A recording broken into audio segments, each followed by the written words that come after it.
Recuerden que este episodio es traído a ustedes por ValU, un espacio dedicado a la educación financiera donde podrás encontrar cursos desde manejo de Excel hasta las finanzas personales. Todo esto en su página web www.myval-u.com.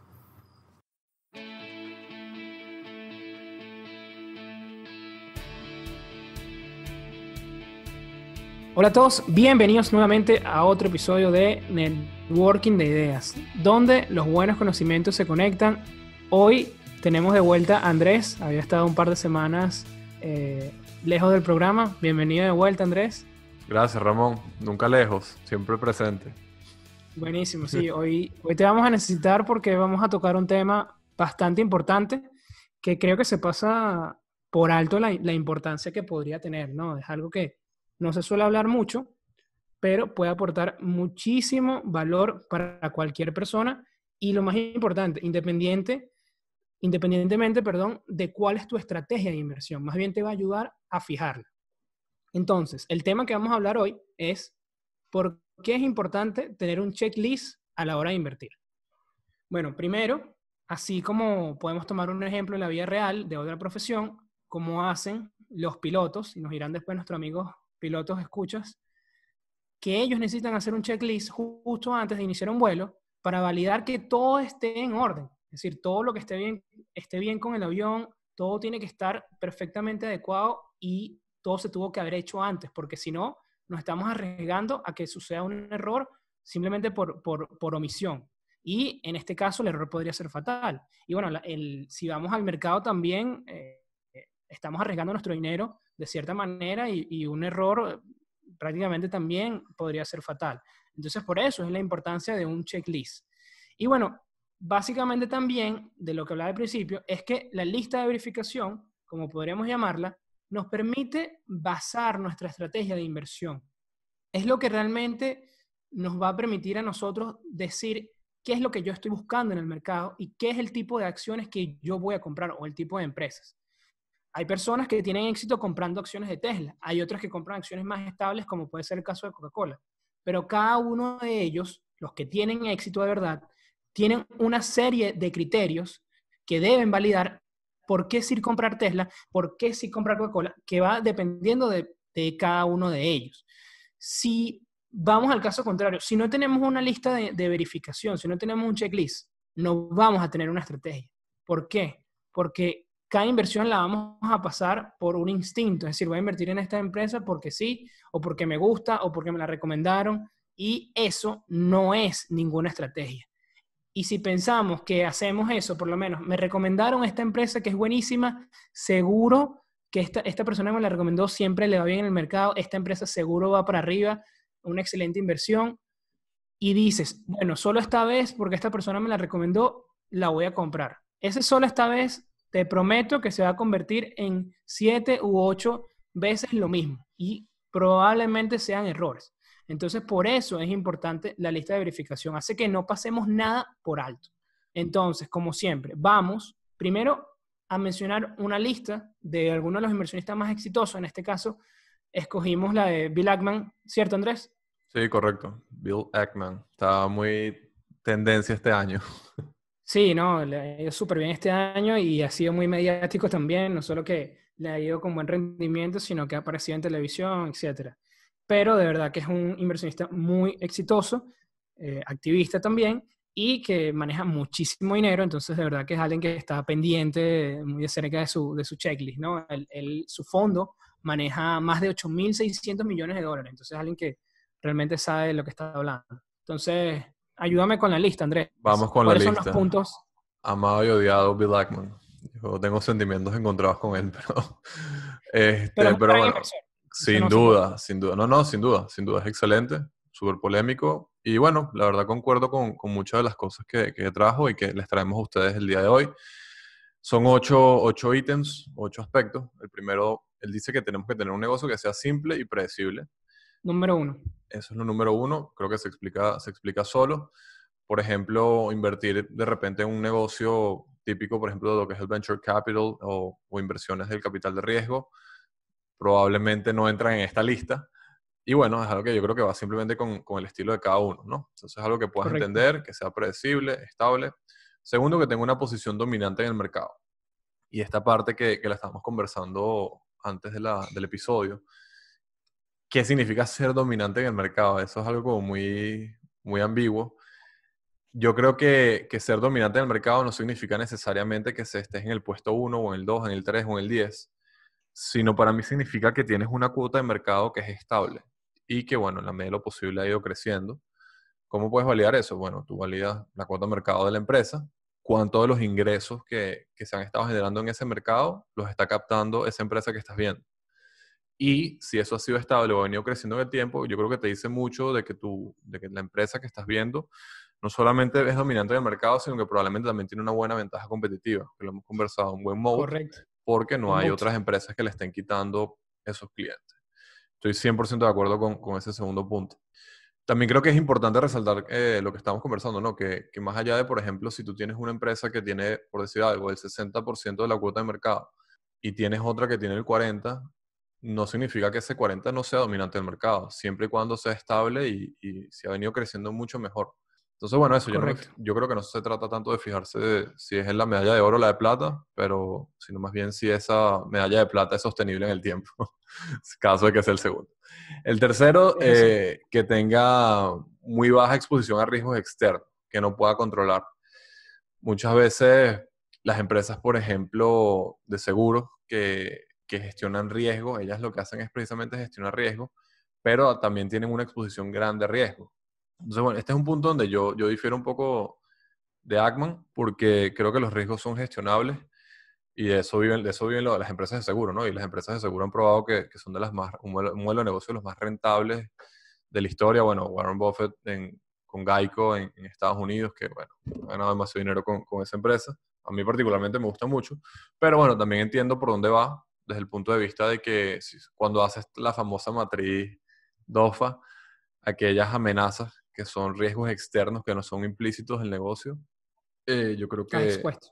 que esa exposición creo que es importante tomarla en cuenta. Estoy completamente de acuerdo. Lo que pasa es que también muchas veces esos riesgos externos pasan no solamente por riesgos que afectan solamente a la empresa, sino tal vez también al entorno en el cual se desenvuelve. Por ejemplo, el riesgo país. Sí. O sea, si tienes una empresa que está, por ejemplo, Venezuela, cosa que hemos hablado bastante en el curso ahorita, el riesgo país es algo que te va a afectar a todas las empresas de Venezuela. Entonces, ya por ahí como que, bueno, va de Venezuela, ¿no? A la hora de invertir. Entonces, Sí. yo creo, Andrés, ahí también entran empresas tipo commodity business, como puede ser sí, sí, mineras o mineros. ¿Por qué? Porque sus ganancias dependen de un precio que ellos no controlan, de un material que ellos no pueden controlar.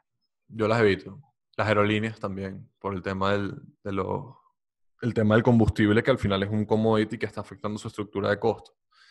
Y eso es un riesgo externo que ellos no pueden controlar.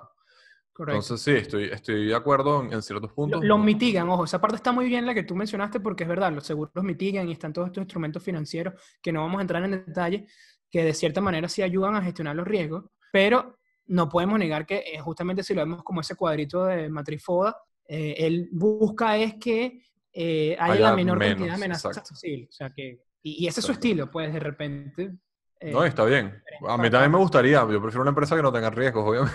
obviamente. Pero sí, está bien. Ese es el tercer punto de él. El cuarto, que generen un flujo de caja libre. Esto básicamente es la cantidad de efectivo que le va quedando al negocio, resultado de sus operaciones normales. Bueno, yo creo que esto es lo que busca cualquier empresa. Rentabilidad representada en flujo de Total. caja. La cinco, que haya altas barreras de entrada al negocio. ¿A qué se refiere esto? Se refiere que para que competidores lleguen a, digamos, ese ring de boxeo que es el mercado en cualquier industria, hay unas barreras de entrada A grandes competir contigo. a competir contigo. Por ejemplo, pensemos en una industria que tiene bajas barreras de entrada. Bueno, lo que hacemos nosotros, Ramón, el podcast tiene baja barrera de entrada. ¿Por qué? Bueno, porque cualquier Correcto. persona puede comprar los instrumentos con poco capital y el servicio de streaming existe y ya tienes un podcast, ¿no? En cambio, si pensamos, por ejemplo, decir, por ejemplo, las aerolíneas, vamos a hacer el ejemplo de las aerolíneas, las barreras de entrada ahí, o sea, son infinitas, pues. O sea, desde el punto de vista legal, Altísimo. el punto de vista de capital, la experticia que necesitas, el know-how, o sea, contratar a la gente que sepa de esto, o sea, Hasta las puertas para conseguirlas en los todo, aeropuertos o es sea, todo un tema. son inmensas las barreras de entrada, entonces yo creo que sí estoy bastante de acuerdo que es algo que debes tomar en cuenta. Muchas veces las barreras de entrada también son legales, por ejemplo, construir un banco, o sea, desde el punto de vista jurídico, establecer un banco no es fácil, pues necesitas un permiso, pues, Sí. una Bueno, muchas de licencia. las empresas de Agman, o sea, como vemos, tal cual este perfil, como puede ser las hoteleras, las cadenas de Tienen restaurantes de eso, franquicia, tienen todo lo que venimos hablando. tal cual.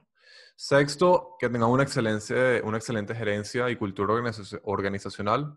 Esto es algo bastante subjetivo, pero si tuviera que verlo desde mi punto de vista, yo creo que primero que sea algo identificable. Si tú puedes identificar la cultura, probablemente es porque existe la cultura, porque hay organizaciones donde la cultura es que no hay cultura, ¿no? Entonces, yo creo que si tienes claro cuáles son los valores y qué es lo que busca transmitir la marca y la empresa, es porque existe, ¿no? Segundo, Es que es difícil, sin duda. si es buena o mala, yo creo que es algo muy subjetivo, ¿no? Porque, por ejemplo, Total. la gente de Walmart puede decir que su cultura es excelente y yo creo que es excelente para los accionistas, pero tal vez no es necesariamente excelente para todos los colaboradores o todos los trabajadores. ¿Por qué? Bueno, porque hay una cultura de trabajo demasiado intensa, estúpidamente intensa.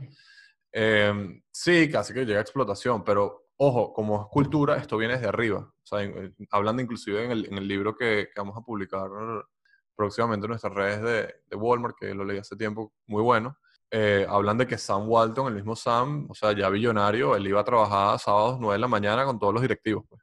Ahorro extremo. Ellos no, o sea, hablan de que Walton compra el avión para viajar cuando ya no había otra manera de viajar, pues cuando ya no podía viajar en aviones comerciales, pues tenía que trasladarse mucho. O sea, entonces yo creo que es algo subjetivo, ¿no? Y Sí, es subjetivo y se nota más cuando es malo que cuando es bueno. exactamente, exactamente. Esa es Yo creo que la... ahí es más que sea excelente, yo creo que es que busques algo que esté orientado a lo que a ti te parece que es excelente. Si tú te identificas orientada más. también hacia los inversionistas. Sí, bueno, claro, al final del día somos capitalistas en el mercado, lo que buscamos es generar rentabilidad. Pero sí, o sea, por ejemplo, creo que es más fácil hablar de lo que es malo que de lo que es bueno. O sea, por lo menos para mí, a Sin mí me parece duda. malo, por ejemplo, esas directivas que tienen 40 directores, todas ganan un montón de plata y yo no veo cómo eso me está aumentando a mí la rentabilidad de la empresa. O sea, para mí eso es una red flag, por ejemplo. Sí, es más fácil verlo lo malo, sin duda, porque por lo menos cuando los que estuvimos conversando en varias ocasiones, cuando hablamos del mercado, cuando, este tema de recompra de acciones, cuando compran las acciones a mal precio, eso es terrible para, para el Sí, accionista, pues, y pasa muchísimo, ¿no? Que compran acciones a máximos históricos y tú dices, wow, ¿por qué con todo ese poco de dinero hicieron eso? totalmente de acuerdo. No solamente recomprar acciones, sino el momento en el que recompras y el precio al que recompras. Entonces, sí, yo creo que esto va para un episodio completo, hablar de la cultura organizacional. Deberíamos hacer un episodio Sí. Hay de otras esto. cosas que nos pueden ayudar que de repente podría verse como bueno, que también es subjetivo, pero como podría ser una pequeña ayuda, lo vamos a tocar más adelante, que es que sí, son fundadores, cuántos años tienen en la empresa, etcétera, etcétera. Sí, por lo menos a mí me gustan las empresas familiares porque los mismos directivos son los accionistas Exacto, esas cosas mayoritarios ayudan. que buscan al final lo que es mejor para ellos y al final lo que es mejor para ellos también es mejor para ti. Entonces, eso creo que también es un buen indicio de una buena gerencia normalmente. Séptimo, retornos altos sobre el capital invertido. Creo que también se explica solo, básicamente cuánto flujo de caja estamos obteniendo por la deuda que tiene la empresa a largo plazo y el capital que colocaron los accionistas o el patrimonio que tienen los accionistas. Evidentemente, cualquier empresa que tenga un buen retorno del capital. Esa es la eficiencia, ¿no? Si lo vemos desde el punto de vista financiero. El punto Sí, 4, que es generar flujo de caja libre, es que es efectivo, es decir, generamos dinero.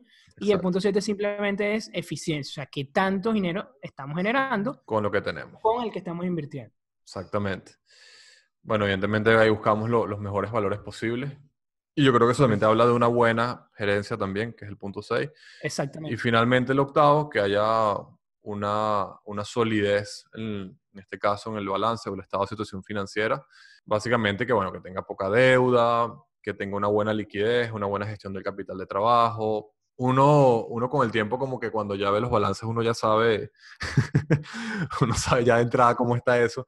Pero para mí, y como bien también coloca Ackman, básicamente un estado financiero que te diga que en el corto plazo la empresa va a sobrevivir porque tiene un flujo de caja predecible que le permite cubrir sus deudas a corto plazo y que la deuda que tiene a largo plazo es lo que está financiando a sus activos a largo plazo.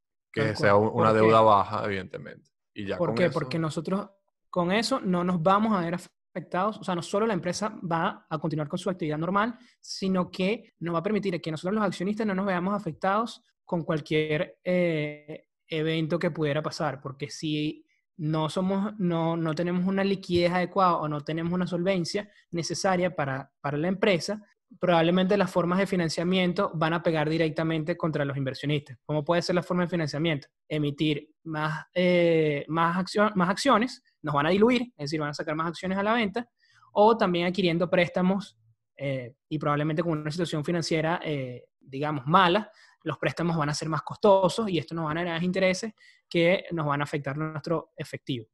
Exactamente, exactamente. Y bueno, yo creo que queda bastante claro la estrategia de Ackman y si tú buscas o si buscamos las empresas que él ha comprado y las que tiene ahorita en cartera, que también lo que me gusta de Ackman es que en 10 acciones tiene prácticamente el 100% de su portafolio, el 99, algo, lo cual es absurdamente concentrado porque estamos hablando de 8.600 millones de dólares en 10 acciones, ¿ok? Queda muy claro estas directrices, ¿no? Lo que hablábamos. Tiene acciones en Hilton, en Chipotle, aunque creo que recientemente vendió Chipotle. Son negocios muy predecibles, creo que en Lockheed también. Son negocios muy predecibles que cumplen con todos estos puntos. Que de repente puede quedar fuera a simple vista que podemos ver que Ackman no invierta. Bueno, tecnología pareciera que no pega, pero con nada de esto. Software, todo ese tipo de cosas. Lo que hablaba Andrés, porque tienen bajos costos de capital al inicio para poder entrar. Esto significa que entonces nosotros vamos a agarrar, invertir nada más lo que a Ackman le parece. ¿Tú estás de acuerdo con eso? No. No. ¿Qué pasa con las personas que trabajan, que son programadores, con las personas que trabajan, que han trabajado toda su vida en empresas de este tipo, en empresas de tecnología, empresas que siempre están innovando? Es preferible que ellos dejen de aprovechar esa ventaja, esa experiencia que han tenido en su carrera profesional y vayan a invertir en hoteles o vayan a invertir en restaurantes. Pues para nada. Eso es la importancia del checklist. Es decir, nosotros, ok, vemos lo que hace Ackman, está bien, hay cosas que podemos extrapolar, pero al final nuestro checklist tiene que ver con nuestra estrategia y con nuestras habilidades. ¿En dónde podemos sacar ventaja? ¿En qué sector yo trabajo? ¿En qué sector tengo experiencia? ¿Qué sector entiendo? ¿Qué sector podría tener una ventaja competitiva con respecto al común denominador? Y con base a eso, hacer nuestro propio checklist. Sí, sí, completamente de acuerdo. De hecho, eso es lo que he hablado con los estudiantes. Tal vez yo tengo ese sesgo hacia las empresas financieras, pero no es porque, no necesariamente es porque yo crea que son mejores o peores, sino son porque las que entiendo mejor. Y ahí es donde yo tengo Exacto. esa ventaja competitiva tal vez como inversionista. Cosa que puede tener otra persona en otro ámbito y es perfectamente razonable. Correcto, es que eso es lo que hay que buscar, pero hay que plasmarlo. Hay que plasmarlo en ideas y hay que plasmarlo en una táctica, en una serie de pasos, que por eso es la importancia de esta herramienta. Entonces, bueno, vamos a hablar de nuestra lista, la cual es un poquito más larga, tiene 18 pasos, bastante específica, y bueno, vamos a mencionar cada uno de los pasos rápidamente. De todas maneras, este checklist se los vamos a dejar en cualquier formato tipo correo electrónico para que ustedes puedan verlo y bueno, les sirva de base para construir su propia lista de verificación. Entonces vamos a empezar con el punto número 1. Primero, está dividida en 4 categorías. La primera es empresa, la segunda finanzas, la tercera precio y la cuarta es un pequeño análisis técnico o bueno, categoría técnico, donde incluimos unos ciertos indicadores sencillos de este tipo de análisis también para ayudarnos. Y esto lo hago no porque uno diga, o lo hacemos porque uno diga, no, es que Buffett o Ackman, ellos no usan análisis técnico para sus inversiones. Si estás invirtiendo no deberías hacerlo. No lo hago como porque nosotros seamos mejores y vamos a incluirlo, sino al contrario, porque nosotros sabemos que no somos, pero ni remotamente buenos como estas dos máquinas y creo que tenemos que usar más herramientas. Entonces, por eso es que lo agregamos a nuestra lista de verificación. De acuerdo, 100%. Igual creo que siempre Sí. es bueno. Yo creo que eso de que ellos no ven el técnico, eso es mentira. Ellos a juro tienen que ver la línea de precio, o al menos un Yo no gráfico creo de que línea. Buffett, yo no creo que Buffett esté pendiente del análisis técnico, pues. Y Yo creo sí que nunca ha creo. estado. No sé. Bueno, ok, ese es otro O tema. sea, Seguimos. que si la media móvil de 200 o todo. No, yo sí creo que al menos ellos pueden ver el price action. Si el precio estaba bajando, yo creo que Buffett no va a agarrar y va a meter el 100% del cash que tiene, sabiendo que de repente puede comprar un pelo más barato. Entonces él ahí empieza a comprar pelo a pelo. Yo no creo que ellos inviertan completamente ciegos, blindfolded, voy a decir, disculpa, completamente ciegos sin ver en ningún momento desde dónde viene el precio, pues. O sea, el precio siempre te habla de algo, así sea del sentimiento del mercado. Pero yo Bueno, creo que yo para lo mantener ellos, agrego por respeto. por respeto, yo creo que ellos lo dicen para mantener como ese misticismo, en cierta manera. Pero yo Sí, sí creo también que hay puede un precio. ser. Pero digo, yo y bueno, toda esta parte del análisis técnico, más bien es precisamente que su nivel y su capacidad para analizar negocios es muy superior y nosotros tenemos que usar otro tipo de herramientas, ¿sabes? Como que Sí, tenemos que complementar. estoy de acuerdo. Vamos. Entonces, bueno, vamos directo con los puntos, sin desviarnos más. Número uno, sus productos o servicios agregan valor. Esto es algo muy personal. Yo por lo menos quiero invertir en cosas que quiero ver crecer y que quiero seguir viendo en el mercado. Por ejemplo, no soy tan fanático de empresas cigarreras, tabacaleras, por ejemplo. Y es simplemente un punto que no le daría pues, a este tipo de empresas. Segundo, entiendo la empresa, cómo genera dinero y más importante, cuáles son sus costos. Bueno, si queremos invertir en algo, tenemos que saber cómo funciona la empresa, cómo se genera el dinero, cuáles son los mecanismos de venta y lo más importante, cuáles son los costos, porque eso nos va a indicar a nosotros dónde están las debilidades y cómo podrían verse afectados estos a corto o largo plazo. La tercera, es un poco como hablaba Ackman también del riesgo.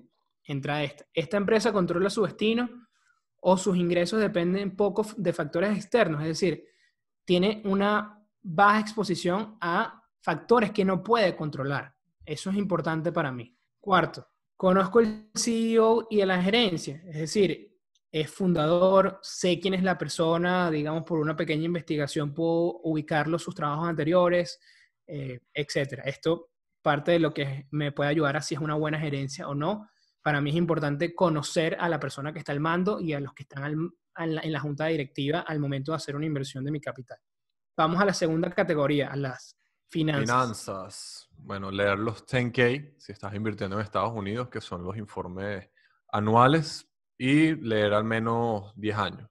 Yo creo que 10 años te habla muy bien del largo A menos plazo que en el sea que una tú... empresa que tenga menos tiempo. No, bueno, lógicamente no puedes leer los estados financieros de alguien que no existe todavía, pero sí, Claro. al menos 10 O que años, no haya salido a bolsa, pues puede haber que haya existido, pero no había salido a bolsa. 10 años yo creo que es esencial y no solamente para ver los números, sino yo creo que cuando tienes ya un conocimiento mediano avanzado de estados financieros, análisis de estados financieros, es como si los informes te hablaran, pues, y te va contando qué es lo que ha pasado con la empresa en los últimos 10 años, sin necesidad de que busques en internet. Esas respuestas creo que están ahí.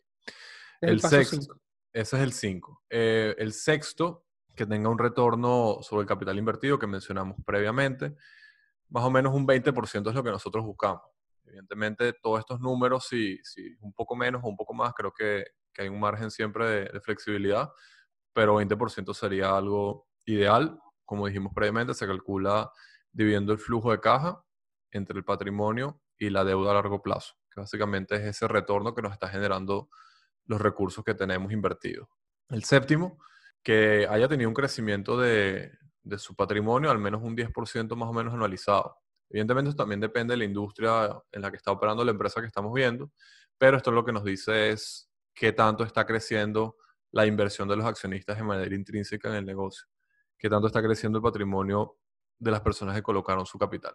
Octavo, cuánto han crecido las ganancias por acción, cuánto buscamos nosotros, al menos un 10% que esté creciendo anualizado. Es decir, cuánto dinero están ganando los accionistas y cuánto ha estado creciendo. Esto es muy diferente a lo que vamos a ver ahorita en el punto 9, que es un crecimiento también del flujo de caja libre. El flujo de caja libre, como dijimos antes, es la cantidad de efectivo que le queda a la empresa como resultado de sus operaciones normales. No por deuda, no por inversiones, sino de sus operaciones normales.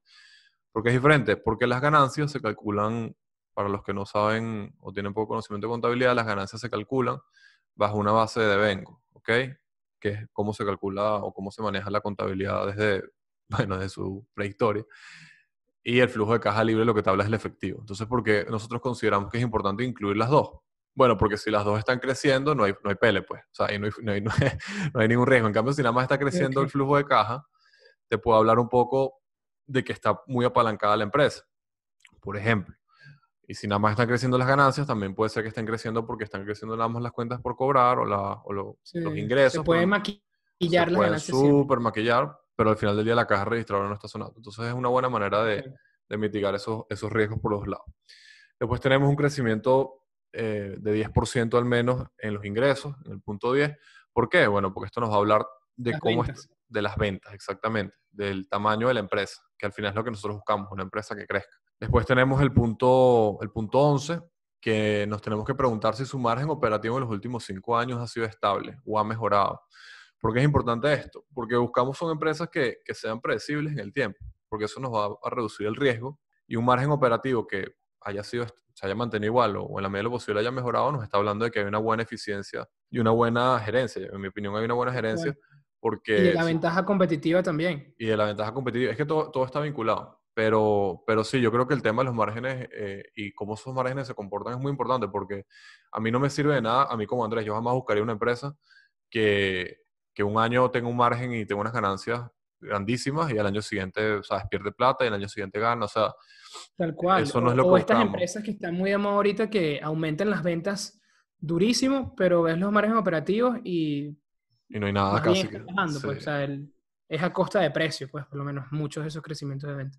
Y eso no es Pun- lo que queremos. Eso, exactamente. Y el punto 12, que tenga un nivel de deuda saludable y que esté cubierto por los ingresos. Yo creo que esto se responde solo. Evidentemente, una empresa que tiene poca o no tiene deuda es altamente improbable que en algún momento quiebre. Y buscamos una empresa que en los momentos malos tenga poca deuda para que pueda surfear olas como la que estamos viviendo del coronavirus. ¿Por qué? De Porque cuando acuerdo. hay plata, a todo el mundo le va bien. Pero cuando no hay plata, ahí es donde vemos quién está, quién está nadando desnudo, como dicen coloquialmente, cuando baja la marea. Entonces, yo creo que eso es muy importante. Eso es muy importante porque al final del día tú buscas un negocio con el que puedas dormir tranquilo. Y evidentemente cada quien tiene niveles de insomnio diferentes, pero por lo menos a mí particularmente, si yo hubiera estado invertido en empresas que están altamente apalancadas y sé que está pasando lo del coronavirus y sé que los ingresos se van a ver mermados, el gasto se va a ver mermado, etcétera, etcétera, las líneas de crédito no van a existir, X. Hemos vivido una circunstancia diferente con la Fed, pero más allá de eso, yo prefiero estar invertido en empresas que sé que cuando vienen los malos momentos van a poder aguantar. Y yo creo que tú también, Rafa. Yo te conozco, yo sé que tú también eh, Sí, claro, te una deuda gusta, que te no es gusta esto. saludable, Y la evito. Prefiero debt free y todo.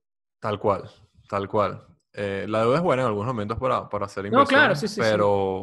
pero siempre y cuando esa inversión sea para algo justificado. Y, Claro. y voy a hacer un paréntesis aquí para no extenderme mucho, pero yo creo que eso también está relacionado con cómo tú manejas tus finanzas personales. Si tú eres una persona que le encanta tarjeta de crédito, meterse en un préstamo para comprar un carro y ese tipo de cosas, tú no le vas a parar En la o no le vas a deuda. prestar atención a la hora de meterte en una empresa que maneja sus finanzas igual. Pero si tú manejas tus finanzas desde un punto de vista conservador, prudente, planificación a largo plazo, probablemente busques una empresa que hace lo mismo. Ahí tienes un buen punto, porque es verdad, y considerando la situación que estamos ahorita, con las tasas de interés súper bajas, creo que sería prudente tener cierto manejo de deuda, ¿no? Porque podría ser muy eficiente, pero es lo que dices tú, si eso se va a usar para generar más ingresos.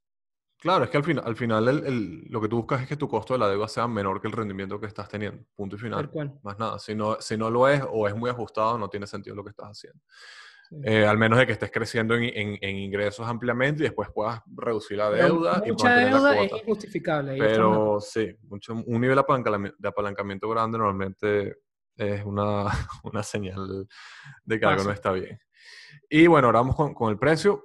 Básicamente, evaluar cómo ha sido el precio en los últimos 5 años y si ha caído, explicar por qué ha caído. Eso es el punto 13. O bueno, si ha subido, también explicar por qué ha subido. Exacto. Es básicamente entender cómo es el sentimiento del mercado en relación con los fundamentales.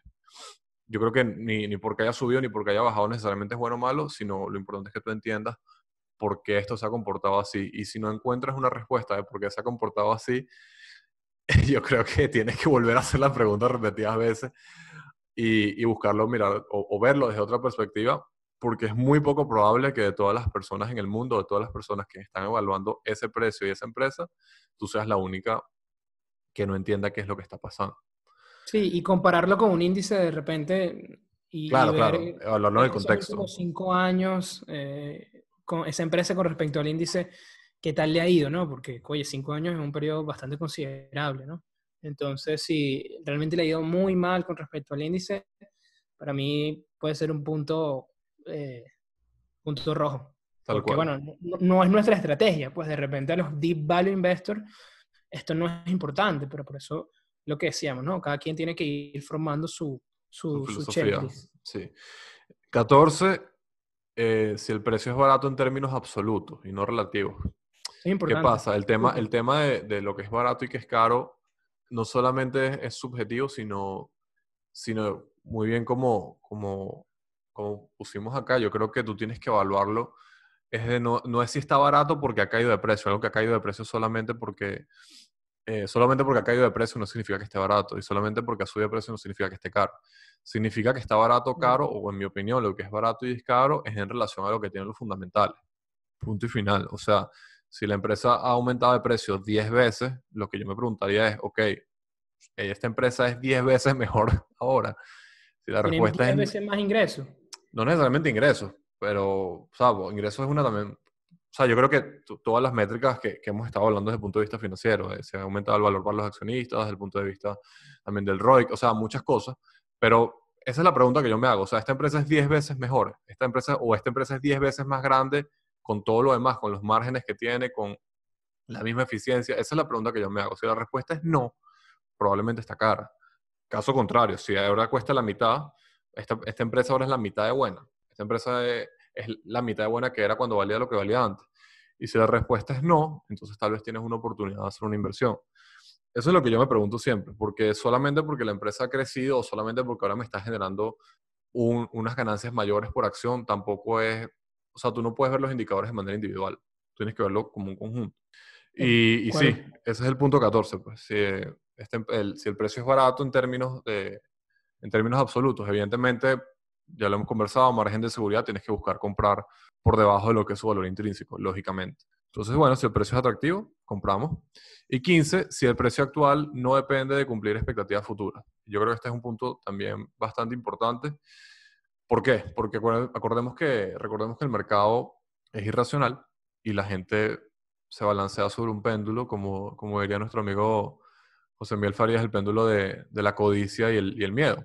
Entonces, ¿qué pasa? Cuando las expectativas son muy altas, eso te infla los precios y lo que buscamos es un precio al menos lo que yo busco es un precio que si lo voy a comprar sea porque está lleno de miedo y no necesariamente porque está lleno de optimismo.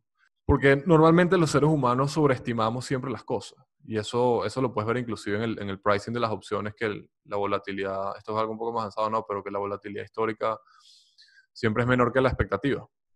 Siempre es menor que la volatilidad implícita. Y lo mismo pasa en los mercados. Los mercados siempre creen que las cosas van a ser peores de lo que son y siempre creen que van a ser mejores de lo que son. Tal Entonces cual. yo prefiero posicionarme en una empresa donde la gente cree que las cosas van a ser peores de lo que son porque ya yo ahí automáticamente, al menos a nivel teórico, tienes un margen de seguridad.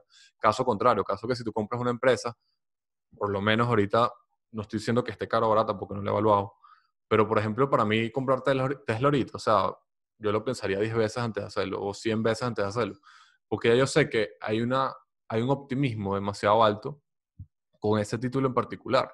Entonces, ¿qué tanto puede ser mejor el performance o el desempeño de esa compañía que esté por encima de las expectativas que ya están en el precio? Esa es la respuesta. Al final esa es la respuesta. Y cuando tienes tanta gente que está emocionada con una empresa, difícilmente vas a tener ese margen de que te vaya mejor de lo que el consenso cree, ¿no?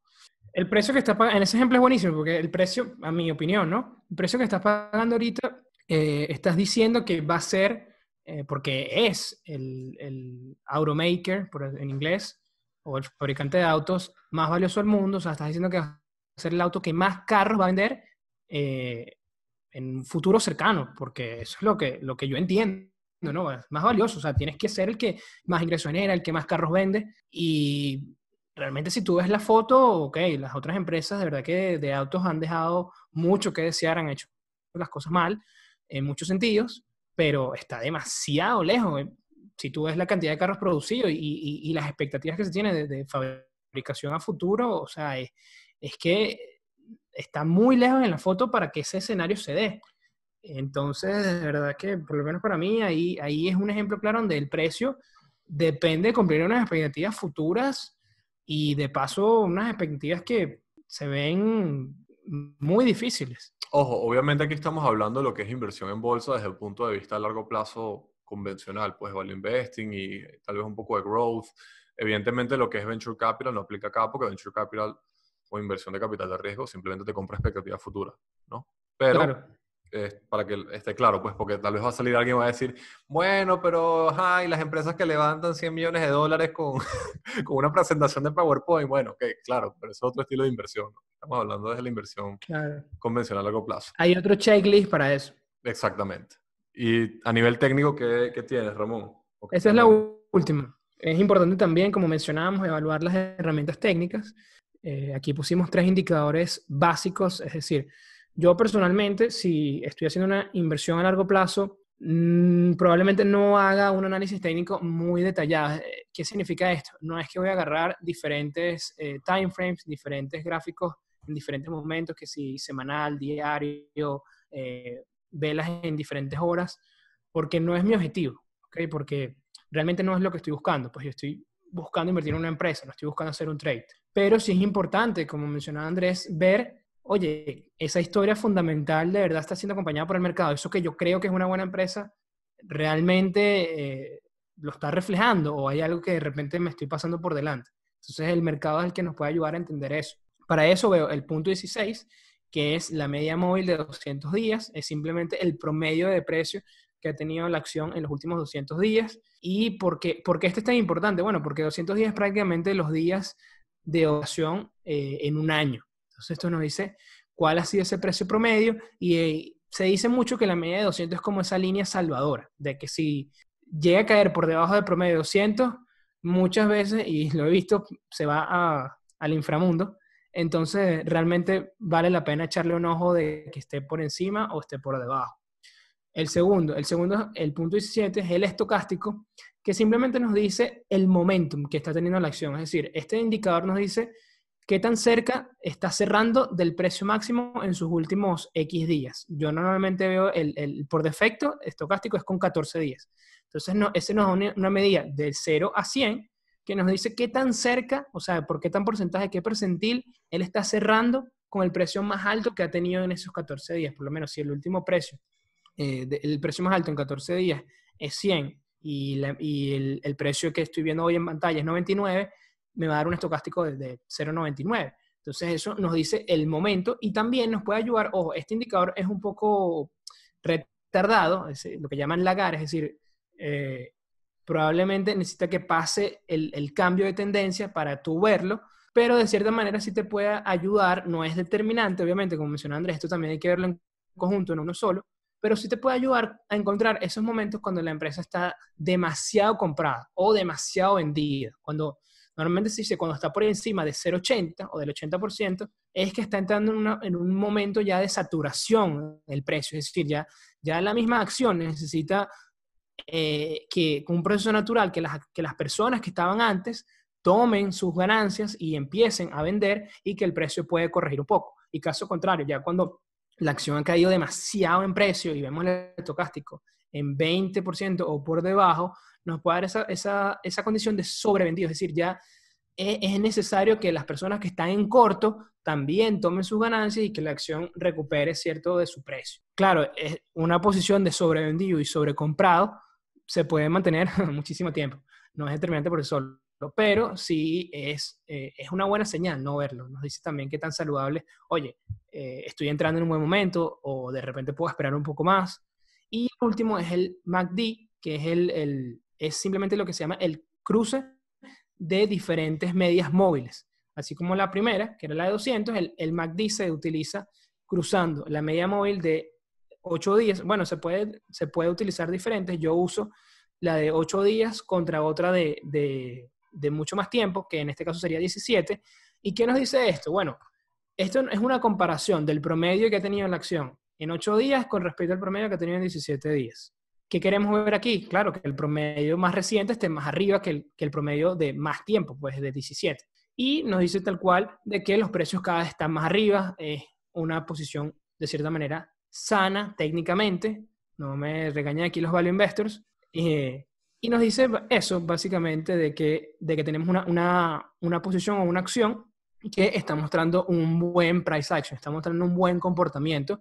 Y a veces el MACD también nos dice que es el momento de entrar, ¿no? Cuando pasa contrario, que la línea de media móvil de 17, de 8, que es la más reciente, cae por debajo de la línea más antigua, eso se lo vamos a mostrar con fotos, creo que es más fácil, puede indicarnos que viene una caída, ¿no? Se perdió ese momentum y la acción podría empezar a corregir. Pero como les digo, personalmente para mí, si estoy invirtiendo a largo plazo, el técnico es el que menos peso tiene dentro de todo este checklist, pero lo pongo porque no puedo pasarle por encima al mercado, ¿okay? También es una cuestión de, como le mencionaba antes, de respeto. No es como que yo voy a hacer mi análisis y encontré que todos los números están demasiado bien, el CEO es el fundador, etcétera, etcétera, pero no me va a pasar por encima del mercado y la opinión y las acciones que han tomado muchísima gente dentro de esta gigante máquina. Quiero ver qué es lo que me dice. Entonces, por eso también lo pongo como para chequear. Esto, de todas maneras, creo que podemos explicarlo más detalle en otro episodio de cómo calcular estas herramientas, cómo verlas. Esto básicamente en una herramienta sencilla como es stockcharts.com, en 5 minutos, bueno, menos, en 2 minutos, puedes hacerlo. Estos tres indicadores. Tú pones stockcharts.com, escoges la acción que quieres ver y él te da la opción para mostrarte diferentes indicadores y tú puedes poner estos 3 indicadores en una sola pantalla y puedes verlo muy rápidamente. Eso ha sido todo. Eso es lo que tenemos en la lista. 100% de acuerdo con el tema del técnico. Evidentemente, bueno, y otra cosa que para concluir eso, evidentemente si tú vas a invertir a 10 años, no vas a estar viendo velas de minutos. O sea, tienes que ver las velas en la temporalidad que tú estás invirtiendo. Pero sí, yo respeto mucho también el técnico, así esté invirtiendo a largo plazo. Sí, porque nos puede indicar que, oye, de repente puedo ser un poco más paciente y esa empresa que me parece genial, me parece una buena inversión, de repente puedo conseguirla a un mejor precio. Sí, exactamente. Y bueno, yo creo que con eso terminamos el episodio del día de hoy. Sí, y listo. Esos fueron nuestros 18 pasos que utilizamos a la hora de hacer una inversión. También los 8 principios de Ackman. De verdad que espero que les haya gustado y bueno, obviamente dejamos nuestras dudas y nuestras inquietudes de si tienen una checklist a la hora de hacer su inversión y bueno, qué puntos utilizan. Coméntenos qué es lo que buscan. Y bueno, es momento de pasar al dato de la semana. Y el dato de la semana es: ¿sabías que existen más de 1.797 empresas listadas en las bolsas de valores latinoamericanas, de las cuales la B3 de Brasil posee la mayor cantidad con 330 compañías, y la bolsa de Montevideo en Uruguay la menor con un total de 7 acciones? Y bueno, eso ha sido todo por el episodio del día de hoy, el checklist del inversor, qué debería incluir, qué no, qué cosas le parecieron que están de acuerdo, qué otras cosas agregarían. Coméntenos y bueno, eso ha sido todo por hoy. Recuerden que si están viendo desde YouTube, darle like a este video y suscribirse a nuestro canal Networking de Ideas, donde los buenos conocimientos se conectan. Nos escuchamos la próxima semana.